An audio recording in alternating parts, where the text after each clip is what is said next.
You will spend an entire year of your life inside something that has never once been given a name. You will meet their friends. You will know their coffee order, their childhood nickname, the sound their voice makes right before they fall asleep. You will build a life that looks, from the outside, exactly like a relationship. And somewhere in the middle of all of it, your body will start waiting for one single word. Not a promise, not a ring, not a grand declaration, just a word. Us. And it will not come. Not because nothing is happening between you. Something is very clearly happening. But every conversation will circle that word like water circles a drain, close enough to feel the pull, never close enough to go in. You start noticing it everywhere once you see it once. In the way they answer, "So what is this?" from a stranger at a party. In the pause before they explain who you are to a coworker. In the careful, technically true phrasing they reach for instead of the one word that would make everything simple. If this kind of clarity helps your nervous system settle, subscribe. PsychBond is a daily decoder for psychology, relationships, and avoidant and anxious attachment patterns, so you stop guessing. Here is the part almost nobody explains to you. Your body is not waiting for affection. You already have affection. You are waiting for language. Because language is not decoration. Language is structure. When two people say, we, us, my partner, our relationship, they are not just describing a feeling. They are building a shared container that holds the feeling in place. A feeling without a container evaporates the second the room changes. A feeling with a container survives bad days, distance, stress, boredom, other people's opinions. This is why your nervous system will not let the missing word go. It is not being dramatic. It is doing exactly what it was built to do, which is check for structural integrity before it lets your whole system relax into safety. And every time the conversation gets close to that word and swerves away instead, your body logs it. Not as an accident, as data. This is why every conversation can feel like it is missing one word, even when the conversation itself was warm, easy, even loving. You can hang up the phone smiling and still feel a small, specific ache underneath the smile, because your nervous system is not tracking the content of the call. It is tracking the architecture. It noticed that you talked about your day, their day, a plan for the weekend, a joke from a show you both watch, and it noticed, underneath all of that, the sentence that never got said. This is my partner. We are together. This is us. The conversation felt full. The structure stayed empty. And a nervous system that has been burned before knows the difference between those two things, even when your conscious mind is trying very hard to convince itself they are the same. Now, here's the part that will feel uncomfortable, but it is the part that actually explains the pattern instead of just describing it. The absence of the word is not always an accident of shyness or a quirky communication style. For a lot of people, avoiding the naming word is a strategy, even if they never consciously call it one. As long as the relationship stays unnamed, it stays undefined. And as long as it stays undefined, nobody has officially agreed to anything. No agreement means no violation. You cannot break a promise that was never technically made. You cannot be accused of being a bad partner if the word partner was never actually used. The unnamed relationship becomes a kind of legal loophole for the nervous system of the person avoiding the word, a way to get closeness without ever signing anything. And the terrifying part is that this can happen without cruelty, without a plan, without them sitting down and thinking, I will keep this vague so I have an exit. It can happen automatically, the same way your hand pulls back from something hot before your brain even finishes the thought. Their nervous system learned somewhere that naming things is where the danger starts. So it keeps the language soft and blurry on purpose, as a form of self-protection, even while the rest of them is showing up, texting back, spending the night, doing all the things that look exactly like commitment. Not every person who avoids the word is avoiding it for the same reason. And it helps to understand this instead of treating avoidance as one flat behavior. Some people avoid the word because naming things has always meant losing autonomy in their mind, as if the moment something is called official, their freedom quietly gets confiscated. So they keep things unnamed, the way someone keeps an exit door propped open, not because they plan to use it, but because its existence lets them breathe. Others avoid the word because they are terrified of being the one who eventually breaks it. If nothing was ever officially declared, then nothing can technically be broken, and a person who is afraid of becoming the bad guy in someone else's story will sometimes choose permanent vagueness over the risk of one day disappointing a version of themselves they promised out loud. Neither of these reasons make the pattern acceptable to live inside indefinitely, and neither of them are things you can think your way around from your side. But understanding which one you are dealing with can change how you read the silence. One version is protecting freedom. The other is protecting a self-image. Both still leave you standing in the same unnamed room, waiting. This is where your side of the pattern comes in, and it is important that this part gets said clearly, because most people miss it completely. You are not weak for needing the word. Needing language to match behavior is not neediness. It is a completely reasonable request for your nervous system to be allowed to exhale. But here is what typically happens instead. Because the word never comes, you start doing an enormous amount of unpaid emotional labor trying to manufacture certainty out of behavior alone. You replay the way they looked at you. You catalog the length of their replies. You measure how quickly they responded to your last message against how quickly they usually respond, as if speed were a form of proof. You take every small gesture, a good morning text, a hand on your back in public, a joke that included the word "we" by accident, and you inflate it into evidence because your body is desperate for something solid to hold on to, and behavior is the only material you have been given to build with. The problem is that behavior without language is unstable material. It bends under pressure. It means one thing on a good day and something completely different on a day when they are stressed, insecure, or suddenly quieter than usual.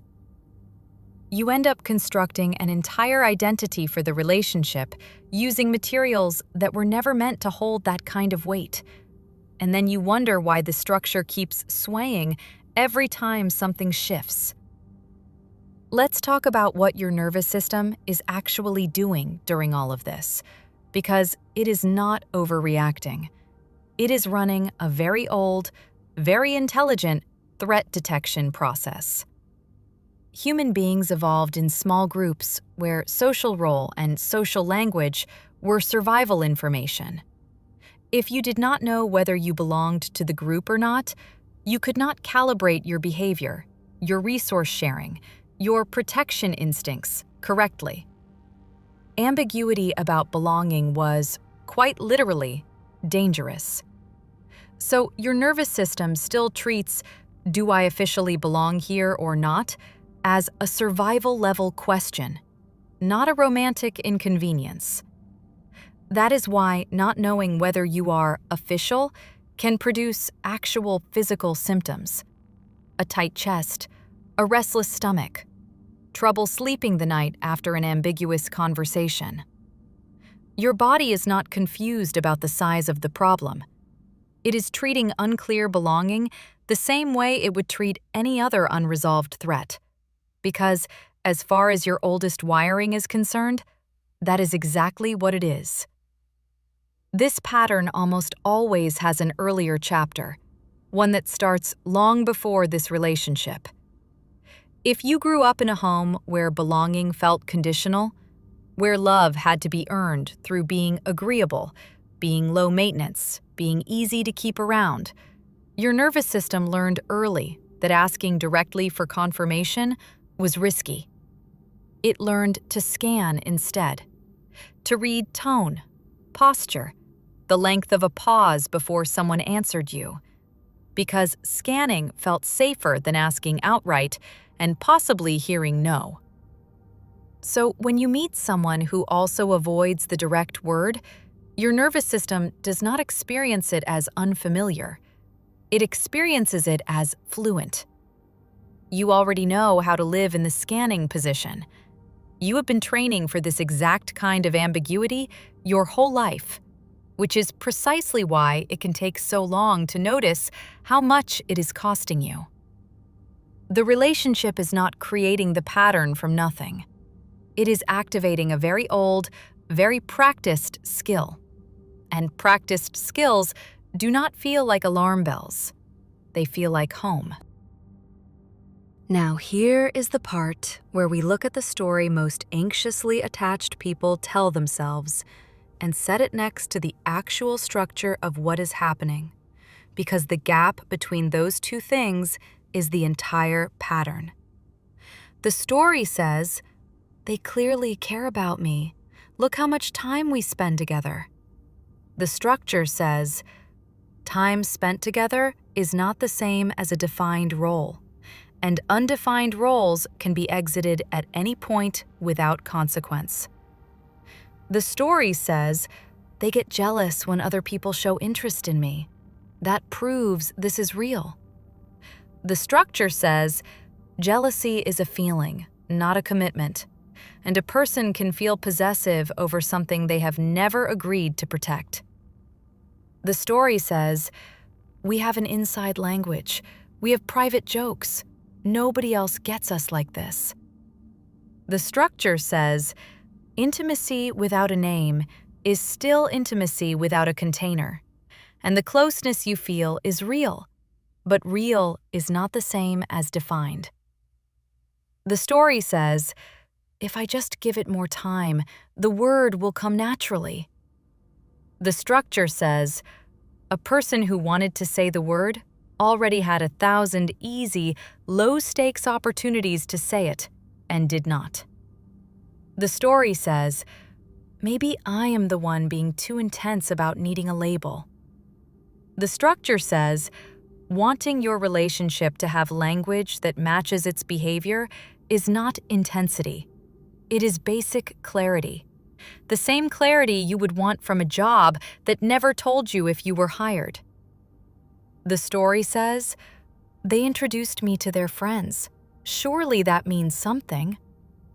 The structure says, "Being introduced answers the question of whether people know you exist, not the question of whether they have agreed to build something with you."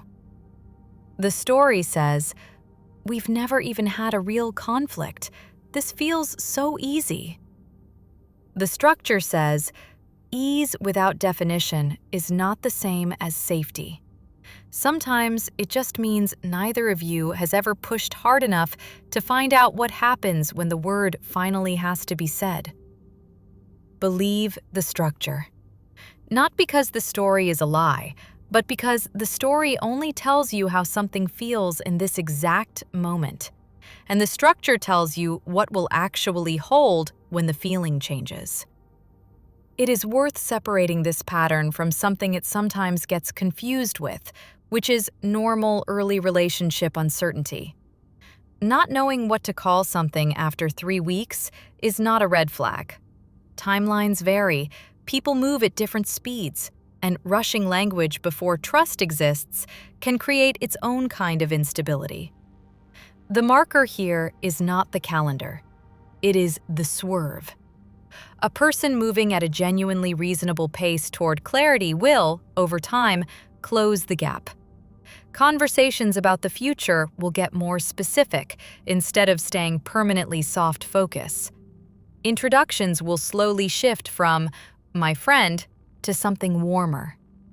The trajectory bends toward definition, even gradually. What you are looking for is not speed. It is direction.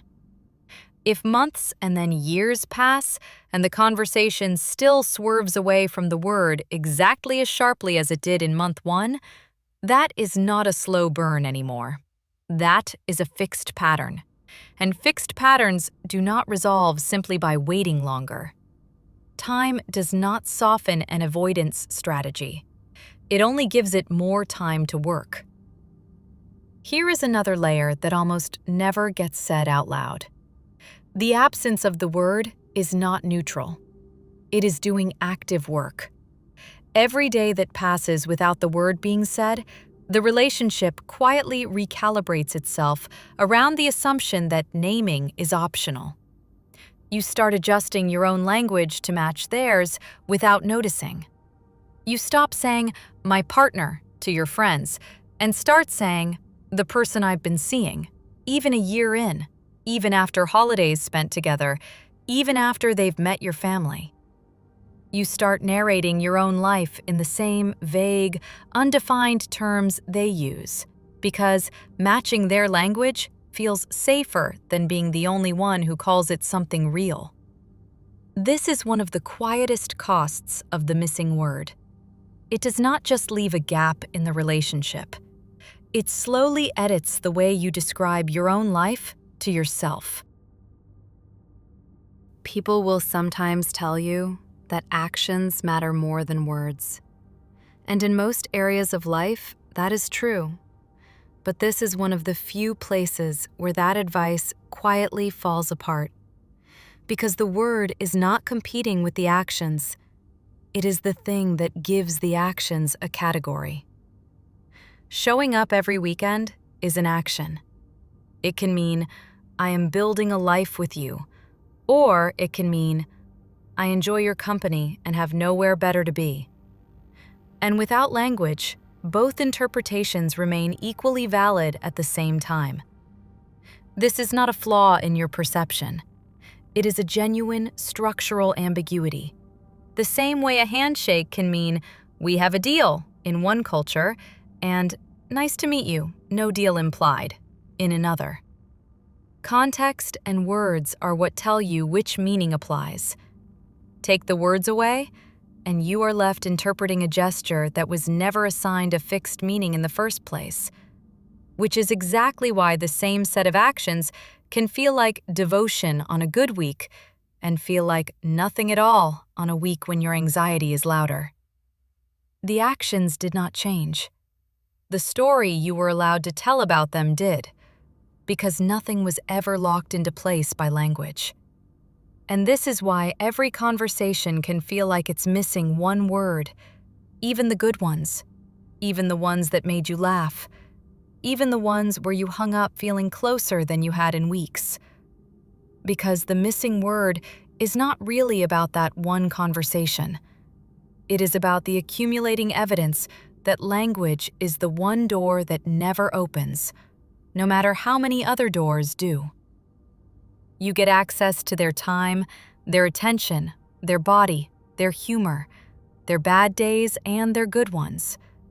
The one thing you consistently do not get is the sentence that would let your nervous system stop auditing the relationship and finally rest inside it. You can watch this exact swerve happen in almost identical form across completely different situations, which is part of what makes it so disorienting. Because each time it happens in a new context, it feels like a fresh disappointment instead of the same pattern repeating. It shows up at holidays, when you are standing in a kitchen full of their relatives and someone asks, "And who is this?" And there is a half-second pause before an answer arrives, an answer that lands somewhere in the safe, undefined middle. It shows up when you run into someone from their past, an ex, an old date, and the introduction that follows is technically friendly and technically true, and somehow still manages to avoid the one word that would have settled it instantly. It shows up when you talk about next year, a trip, a lease, a holiday 12 months from now, and the conversation gets strangely vague right at the exact point where naming your shared future would require naming what you currently are to each other. None of these moments feel like huge events on their own. Each one is small enough to excuse individually. But your nervous system does not experience them individually. It adds them together, quietly, into a running total. And that running total is what actually produces the exhaustion so many anxiously attached people describe. The sense of being tired, not from one bad conversation, but from the accumulated weight of 100 almost conversations that all swerved the same way. So, what does this actually mean, practically?